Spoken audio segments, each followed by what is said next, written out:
Perhaps the biggest seismic shift to come out of the election of Donald Trump is a change in attitude towards the office of the president. There is no pretense of respect, as there has been for virtually every previous president. Regardless of who started it, it appears the degradation of the presidency is here to stay. In style books of old, the president was referred to by his full name on first reference, thereafter as Mr. or the President. Not now. Has Donald Trump gotten the message? Something has changed, because while the media is often at odds with the White House, we've never seen anything like this. It has been a busy day for presidential statements divorced from reality. You legitimately won the presidency. Now get to work and stop whining about it. Of course, the president has made no bones about his disdain for the press, even calling out mild-mannered Face the Nation host John Dickerson. Oh, I love your show. I call it Deface the Nation.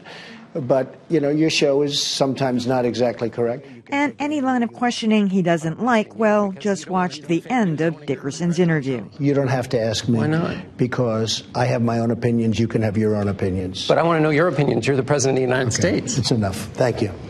That rude treatment so riled late-night host Stephen Colbert, he took the gloves off. I love your presidency. I call it disgrace the nation. You're not the POTUS. You're the bloatus. You're the glutton with the button. You're a regular Gorge Washington.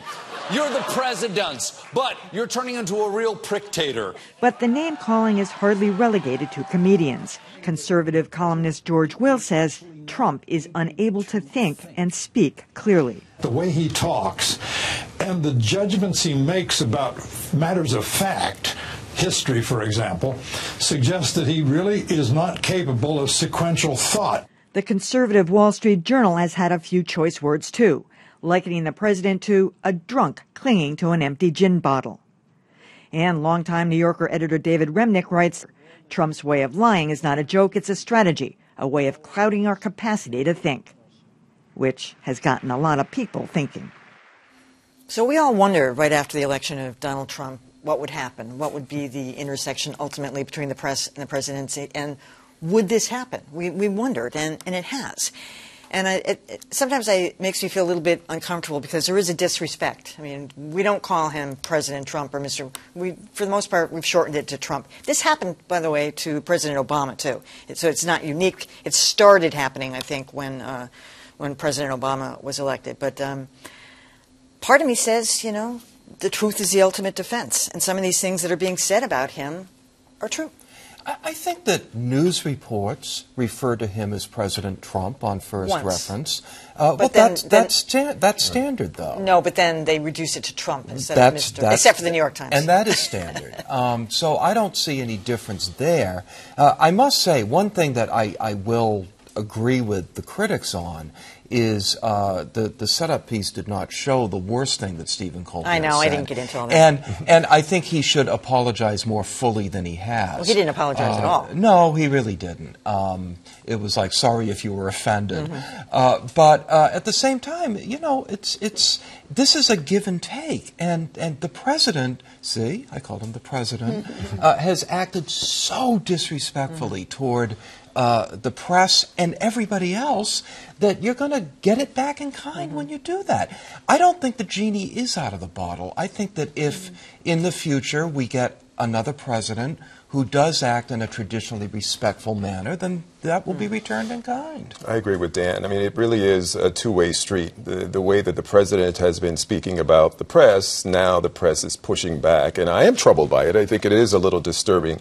There is that, the respect I think that everyone should have for the president and the White House, but this is kind of the climate we're in. But you did point out something that's important. We have seen this play out before in other administrations, and even the give and take that happens between reporters and White House officials can be quite toxic at times. The problem is, or the difference is, that most of that usually happens behind the scenes. I remember one time, I've told this story before, where the White House wasn't happy with something that I did, and as I was walking back to the briefing room, I was getting the one-finger salute from a very high-level administration official. Classy, always classy. Right. I mean, that's pretty low, and I said some things as well back later when I saw them. So a lot of this does take place typically away from the cameras. But there it is. is, yeah. Right. Look, I think that the press has a healthy respect for the institution of the presidency. You're right, they don't respect this president. And whether he deserves that or not, I don't know. But I will also say that there have been other presidents and vice presidents for whom the press showed very little respect. Vice President Dan Quayle, for whom I worked, was one of them. And so, you know, it's different in degree. It's not necessarily different in kind. Mm-hmm. What I would say is, first of all, I really strive to call him the president, and, you know, at all times, because that's what he is. So here's the thing. We're talking about the lack of respect going back and forth between the press and the president. I think what's really underpinning is that the president does not have respect for the institution. When he says, I didn't think it would be this hard, really? You know, that is what makes not just people covering him, but Americans say, are you kidding?